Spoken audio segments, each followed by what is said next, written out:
Hello student, class 12th में electrochemistry में आपका टॉपिक आज का है ट्रांसपोर्ट नंबर, यानी इसको कहते हैं हिंदी में अभिगमन संख्या। ठीक है, तो ये होता क्या है कि विद्युत अपघट्य में धनायनों और ऋणायनों का अभिगमन ही जो होता है ट्रांसपोर्ट नंबर यही होता है। तो इसमें बहुत ज़्यादा ये टिपिकल नहीं है, बस एक फार्मूला है, 2-3 फार्मूला आपको समझना है, आप समझ जाएंगे, बहुत ईजी है। तो बात करते हैं विद्युत अपघट्य में धनायन तथा ऋणायन की अभिगमन मतलब कि क्या मूवमेंट है, पॉजिटिव आयन और माइनस नेगेटिव आयन की क्या मूवमेंट है, क्या ट्रांसपोर्ट नंबर है, यही हमें ज्ञात करना है। स्टार्ट करते हैं। अगर हम ज्ञात करना चाहते हैं कि ट्रांसपोर्ट नंबर ऑफ आयन, ठीक है, तो आप पहले आप डिफिनेशन वगैरह आप समझ लीजिए कि किसी विद्युत अपघट्य के विलयन में उपस्थित एक आयन की अभिगमन संख्या इस आयन द्वारा प्रवाहित कुल धारा प्रवाह का फ्रैक्शन को व्यक्त करती है। मतलब एक आयन का जो अभिगमन संख्या है, यानी ट्रांसपोर्ट नंबर ऑफ कैटायन और एनायन, ट्रांसपोर्ट नंबर ऑफ धनायन या ऋणायन जो होता है वो इक्वल होता है धनायन या ऋणायन के द्वारा प्रवाहित कुल धारा, ठीक है, बटे धनायन का धारा प्रवाह प्लस ऋणायन का धारा प्रवाह, दोनों की योग के इक्वल होता है। तो कैसे फॉर्मूला देख लीजिए आप। टी आयन, टी क्या है, ट्रांसपोर्ट नंबर ऑफ आयन, यहाँ पे कोई भी आयन की बात हो रही है, ठीक है। तो एक आयन द्वारा धारा प्रवाह बटे सभी आयनों द्वारा धारा प्रवाह। कैसे, अगर हम बात करते हैं टी कैटायन, कैटायन मतलब धनायन की, तो हर में क्या होगा, धनायन द्वारा प्रवाह धारा प्रवाह, ठीक है, धनायन द्वारा धारा प्रवाह बटे धनायन द्वारा तथा ऋणायन द्वारा धारा प्रवाह, और मतलब दोनों का सम हो जाएगा, धनायन द्वारा धारा प्रवाह प्लस ऋणायन द्वारा धारा प्रवाह।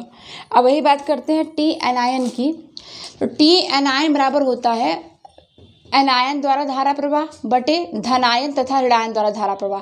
यानी जिसके लिए पूछ रहा है ट्रांसपोर्ट नंबर, यानी कैटायन के लिए पूछेगा या एनायन के लिए ही पूछेगा, दोनों के लिए एक साथ नहीं पूछ सकता है, ठीक है। या धनायन के लिए पूछेगा तो ऋणायन के लिए पूछे, तो जब धनायन के लिए पूछेगा तो जो आपका फॉर्मूला बनेगा वो होगा धनायन, अगर धनायन के लिए पूछ रहा है तो अंश में रहेगा धनायन द्वारा धारा प्रवाह बटे धनायन तथा ऋणायन द्वारा धारा प्रवाह, यानी नीचे दोनों का योग रहेगा, और ऊपर सिर्फ वही रहेगा जिसके विषय में पूछ रहा है। अगर ऋणायन द्वारा धारा प्रवाह पूछ रहा है तो ऋणायन द्वारा धारा प्रवाह बटे धनायन तथा ऋणायन द्वारा धारा प्रवाह। इस दोनों फॉर्मूला को देखिए, दोनों में सेम है, नीचे का पार्ट हर दोनों सेम है, बस ऊपर चेंज हो रहा है धनायन और ऋणायन। और एक आयन द्वारा जो धारा प्रवाह होती है, एक आयन का मतलब होता है विद्युत अपघट्य में क्या होता है, धनायन ऋणायन दोनों होता है।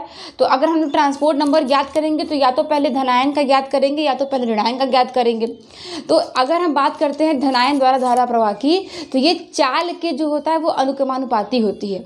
कैसे, देखिए, अगर हम ट्रांसपोर्ट नंबर निकाल रहे हैं टी एनायन, माइनस साइन ऋणायन बताता है, टी ऋणायन का, तो u माइनस बटे u plus plus u minus, ये टोटल यही निकल के आपका आया ना कि स्पीड एनायन की। देखिए ध्यान समझिए, हम आपसे पूछ रहे हैं कि ट्रांसपोर्ट नंबर ऑफ एनायन, यानी धनायन का ऋणायन का अभिगमन संख्या क्या है। तो आप बोल सकते हो कि ऋणायन की जो अभिगमन संख्या है वो होती है ऋणायन की चाल। ऋणायन की चाल को हम दिखाएं यहाँ पे u से, u माइनस बटे u plus plus u minus, ठीक है। आप इसको ऐसे भी कर सकते हैं, या तो अगर आप चाहें तो आप ये भी कर सकते हैं कि जो एक आयन द्वारा धारा प्रवाह होता है वो चाल स्पीड या तो अर्थात आयनिक गतिशीलता आयनिक मोबाइलिटी के प्रोपोर्शनल में होता है। तो ये ध्यान दीजिए कि जिस भी आयन के लिए पूछेगा आप उसको हर अंश में रखेंगे, और जो हर रहेगा उसमें आपका नीचे दोनों आयनों के द्वारा धारा प्रवाह का ऐड होगा। अब बात करते हैं कि जो हम यहाँ पे पूछ रहे हैं कि अगर हम पूछें कि अभिगमन संख्या और चाल में क्या संबंध है, तो आप बोल सकते हो कि अगर हम ऋणात्मक के लिए ट्रांसपोर्ट नंबर निकाल रहे हैं, यानी एनायन का ट्रांसपोर्ट नंबर निकाल रहे हैं, तो ये इक्वल होता है ऋणायन की स्पीड बटे धनायन की स्पीड प्लस ऋणायन की स्पीड। वही अगर हम टी प्लस करते हैं तो ये होता है स्पीड ऑफ कैटायन और बटे speed of cation plus speed of anion, ठीक है।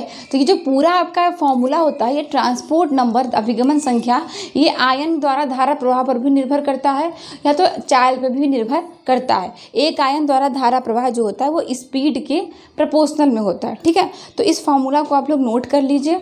आज का टॉपिक मेरा यहीं पे ख़त्म होता है, नेक्स्ट टॉपिक पे नेक्स्ट क्लास में चर्चा।